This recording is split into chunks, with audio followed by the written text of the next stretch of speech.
Hi friends, welcome back to Target Kaki YouTube channel. This is Jyoti. First time ఈ video చూస్తున్న అభ్యర్థులైతే మన target కాకి YouTube ఛానల్ని subscribe చేసుకోండి. ఈ వీడియో నచ్చితే లైక్ చేయండి, అలాగే మీ ఫ్రెండ్స్ ఎవరైనా ఉంటే వాళ్ళకు షేర్ చేయండి. అండ్ అభ్యర్థులకు టాపిక్లోకి వెళ్ళే కంటే ముందుగా అభ్యర్థులకు చిన్న ఇన్ఫర్మేషన్. ఏపీలో రాబోతున్నటువంటి ఫారెస్ట్ నోటిఫికేషన్స్కి యూజ్ అయ్యేలాగా మన టార్గెట్ కాకి యూట్యూబ్ ఛానల్లో మోస్ట్ ఇంపార్టెంట్ క్వశ్చన్స్ అండ్ వాటికి సంబంధించిన ఎక్స్ప్లెనేషన్ వీడియోస్ అనేది అప్లోడ్ చేయడం జరుగుతుంది. సో ఇది కంప్లీట్గా ఫ్రీ ఆఫ్ కాస్ట్. మీరు ₹1 కూడా దీనికి పే చేయాల్సిన అవసరం లేదు.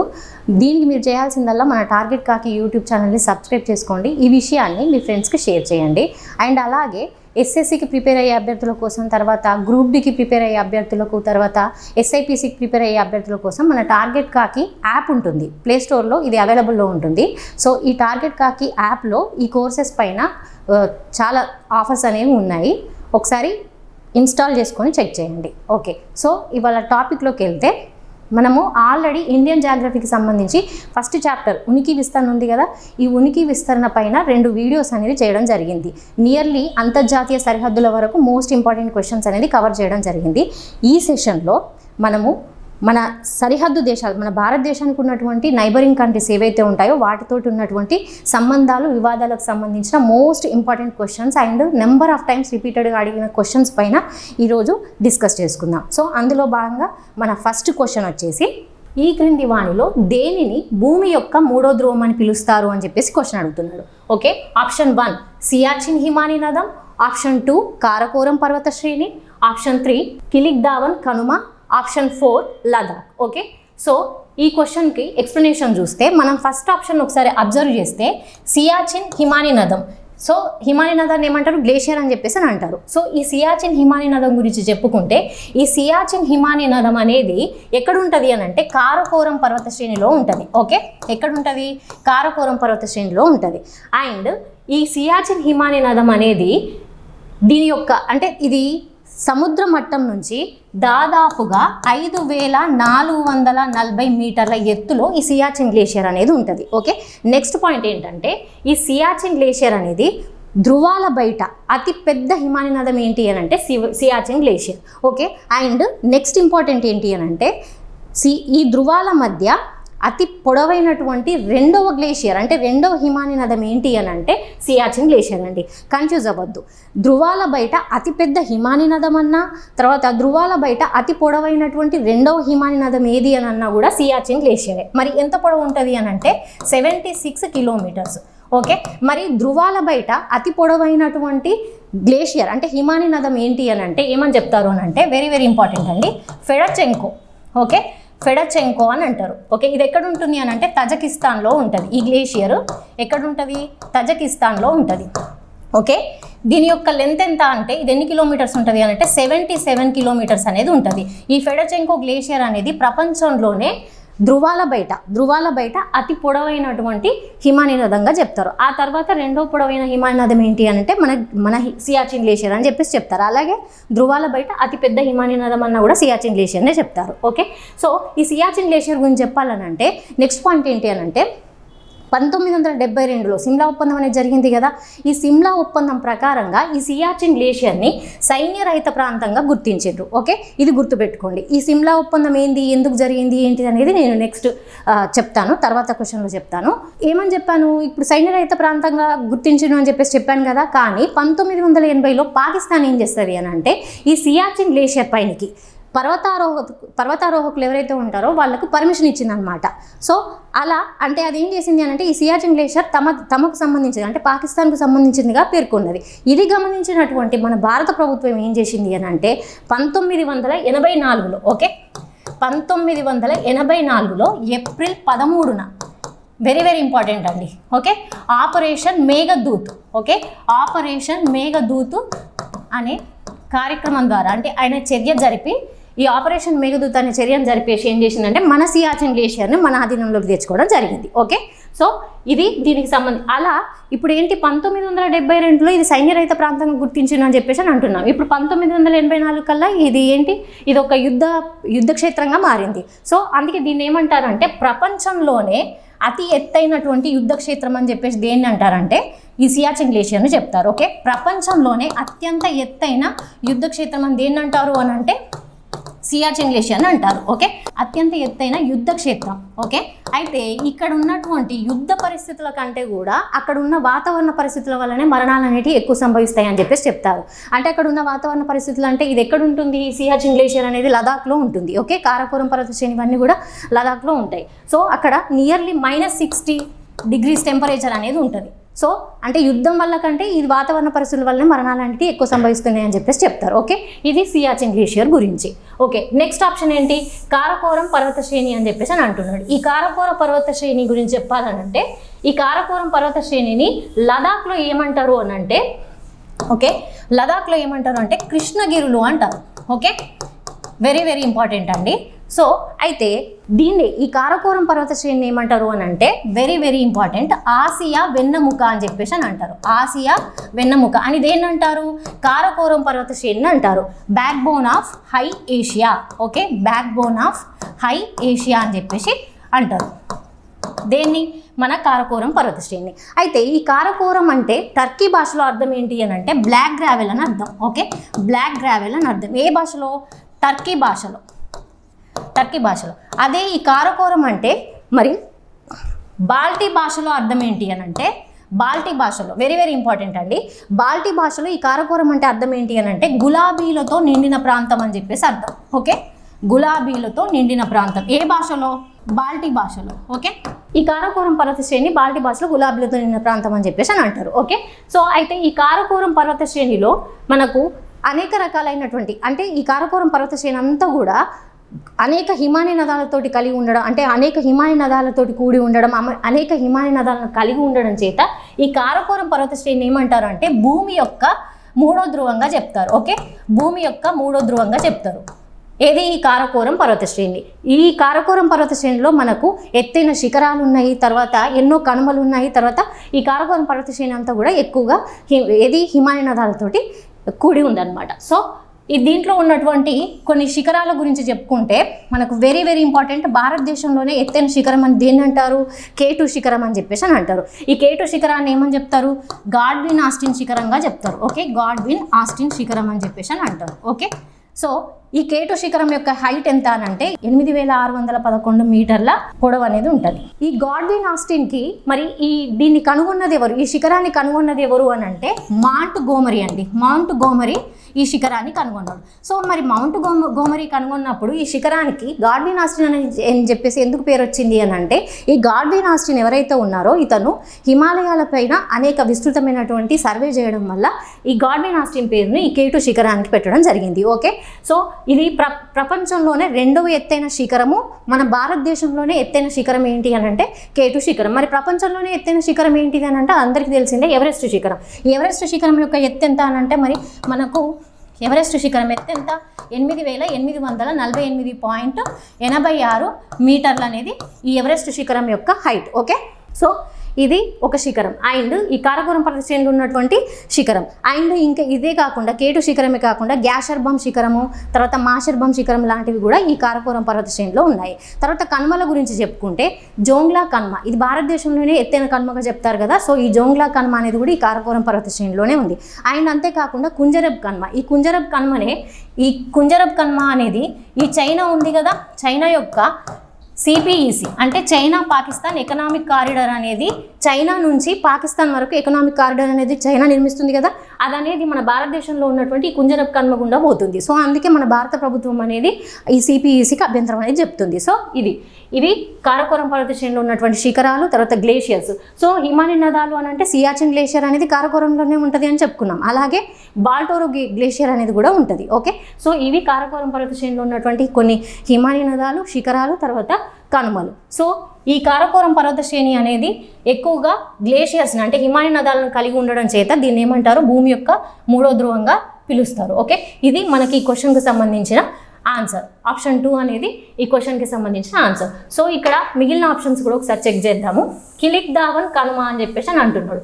సో ఈ కిలిక్ దావన్ కనుమ అనేది మీరు ఒకసారి అబ్జర్వ్ చేసినట్టయితే నేను ఫస్ట్ వీడియోలో ఉనికి విస్తరణకు సంబంధించిన ఫస్ట్ వీడియో ఏదైతే ఉంటుందో దాంట్లో చెప్పాను. ఏమని చెప్పాను అని అంటే మన భారతదేశానికి ఉత్తరాన ఉన్నటువంటి సరిహద్దు ప్రాంతం ఏదైతే ఉంటుందో అదేమని చెప్పుకున్నాం. యాక్చువల్గా ఉత్తరాన ఉన్నటువంటి చిట్ట చివరి ప్రాంతం ఏంటి అని అంటే ఇందిరాకాల్. కానీ పీఓకేను కూడా కన్సిడర్ చేసినప్పుడు ఉత్తరాన ఉన్నటువంటి చిట్ట చివరి ప్రాంతం ఏంటి అని అంటే కిలిక్దావన్ పాస్, కిలిక్దావన్ కనుమ. ఏది పీఓకేను కన్సిడర్ చేసినప్పుడు. ఓకే, అభ్యర్థులు గుర్తుపెట్టుకోవాలి.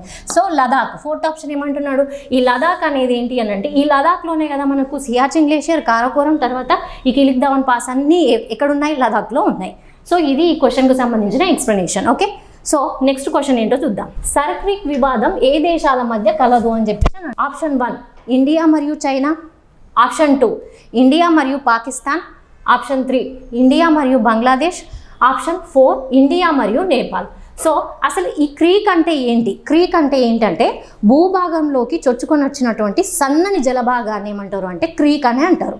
మరి ఈ సర్క్రీక్ అనేది ఎక్కడ ఉంటుంది అని అంటే మన భారతదేశంలోని గుజరాత్ ఉంటుంది కదా, గుజరాత్కి పశ్చిమంగా, ఓకే, గుజరాత్కి పశ్చిమంగా పాకిస్తాన్లోని సింధ్ రాష్ట్రానికి తూర్పు దిశగా, తూర్పు వైపున ఈ సర్క్రీక్ అనేది జలభాగం ఉంటుంది. ఓకే, అయితే ఈ సర్క్రీక్ జలభాగం దాదాపు ఎన్ని కిలోమీటర్ల మేర ఉంటుంది అని అంటే 96 కిలోమీటర్ల మేర ఈ సర్క్రీక్ అనే జలభాగం అనేది ఉంటుంది. ఓకే, అయితే ఇక్కడ పాకిస్తాన్ ఫీలింగ్ ఏంటంటే పాకిస్తాన్ తూర్పు అంచు వరకు ఉన్నటువంటి భూభాగం, జలభాగం ఏదైతే ఉంటుందో అది పాకిస్తాన్ పరిధిలోకి వస్తుందని చెప్పేసి పాకిస్తాన్ ఫీలింగ్.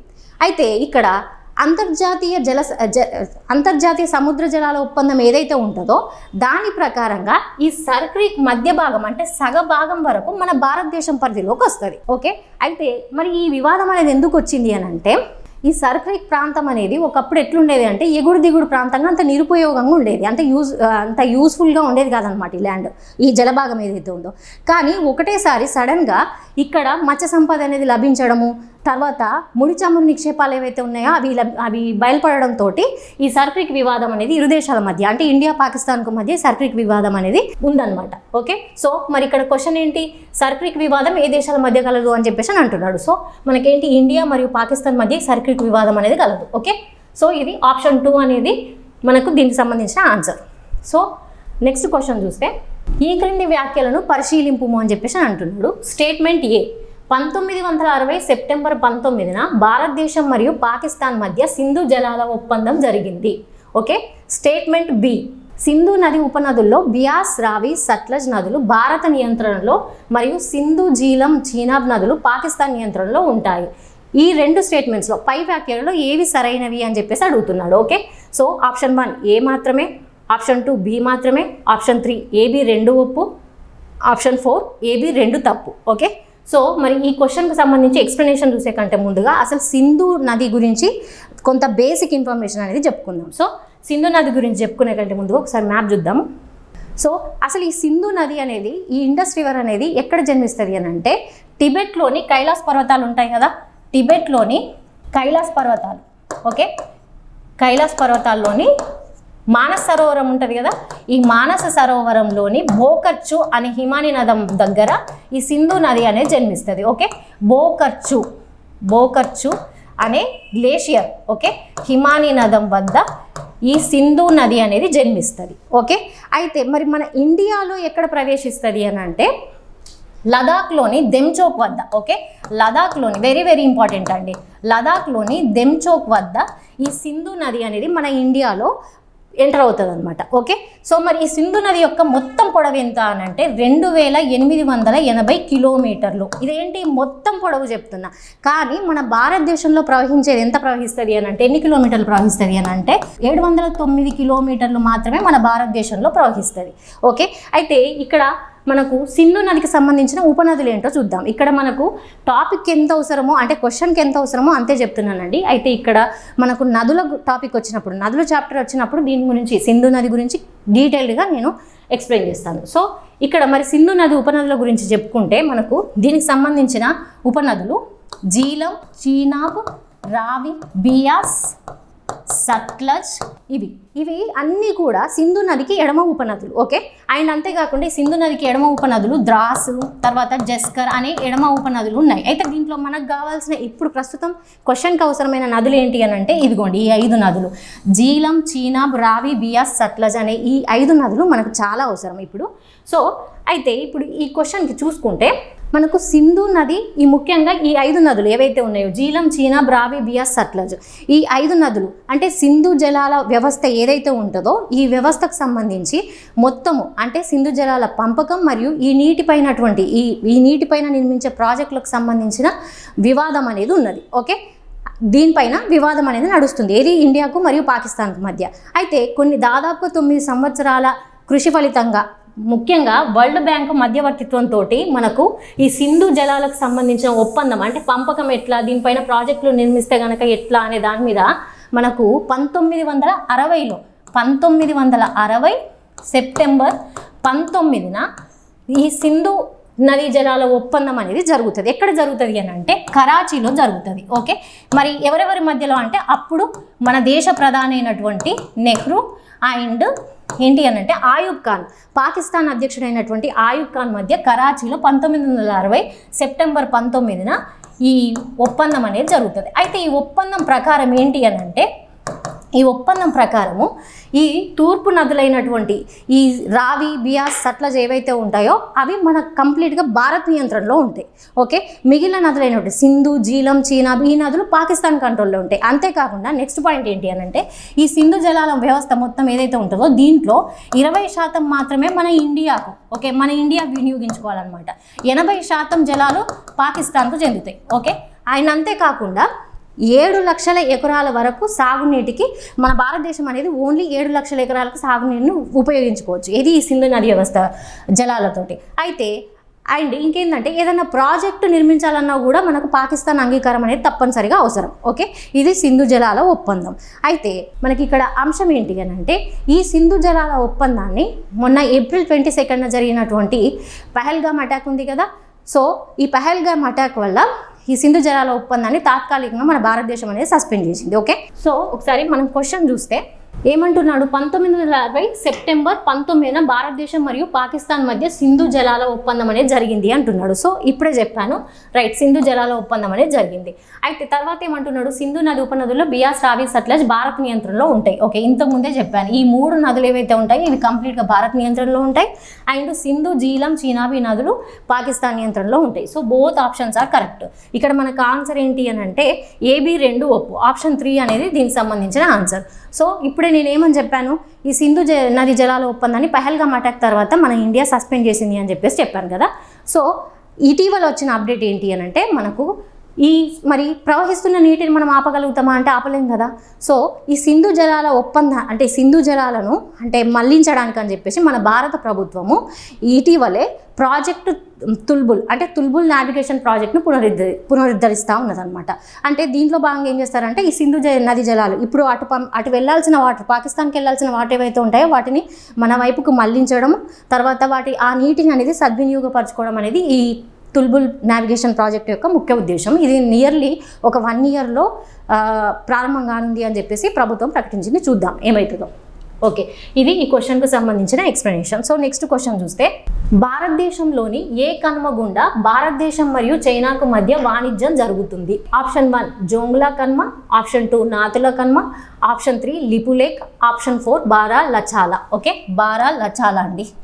ఓకే, సో ఈ క్వశ్చన్కి చూస్తే మనకు ఒకసారి మన భారతదేశం చైనాతోటి సరిహద్దులు, భారతదేశానికి చైనాతో ఉన్న సరిహద్దును 3 విభాగాలుగా విభజిస్తారు. సో అవేంటి అని అంటే వెస్టర్న్ సెక్టార్, ఓకే, ఈ వెస్టర్న్ సెక్టార్, తర్వాత మిడిల్ సెక్టారు, ఈస్టర్న్ సెక్టార్ అని చెప్పేసి 3 సెక్టార్గా విభజించడం జరిగింది. ఏది ఇండియాతోటి చైనాకు ఉన్నటువంటి బార్డర్ని 3 విభాగాలుగా విభజించిండ్రు.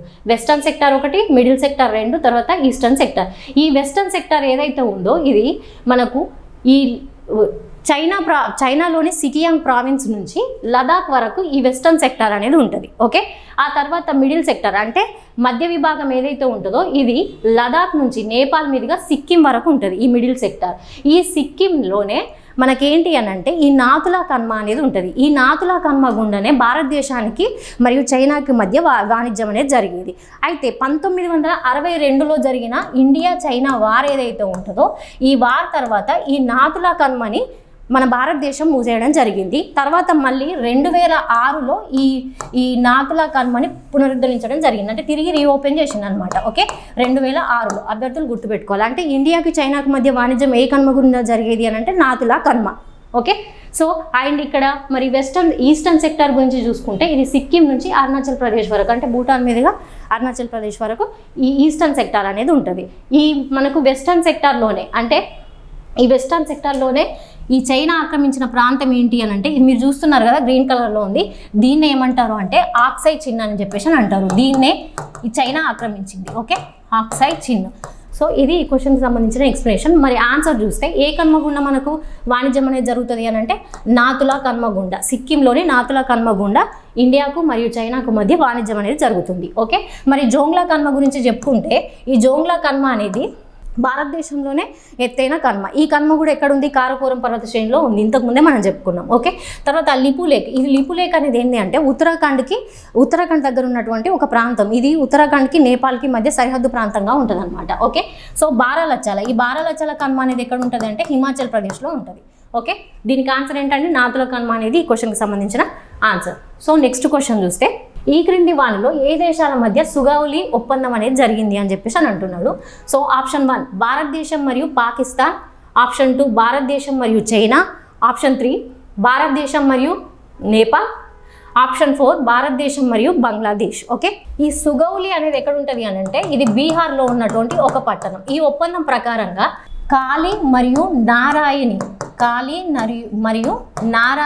అనే నదుల ప్రాంతాలు ఏవైతే ఉంటాయో వాటిని ఇండియాకు మరియు నేపాల్కు మధ్య సరిహద్దుగా గుర్తించడం జరిగింది. ఓకే, ఈ సుగౌలి ఒప్పందం అనేది ఎవరెవరికి మధ్య జరిగింది అంటే భారతదేశం మరియు నేపాల్ దేశాల మధ్య జరిగింది. ఓకే, ఇది ఈ క్వశ్చన్కి సంబంధించిన ఎక్స్ప్లెనేషన్. ఓకే, సో ఇవ్వండి ఈ రోజుకు సంబంధించిన క్వశ్చన్స్ అండ్ ఎక్స్ప్లెనేషన్. నెక్స్ట్ టాపిక్లో మరిన్ని క్వశ్చన్స్తో కలుద్దాం. So please subscribe to target కాకి యూట్యూబ్ ఛానల్. Thank you.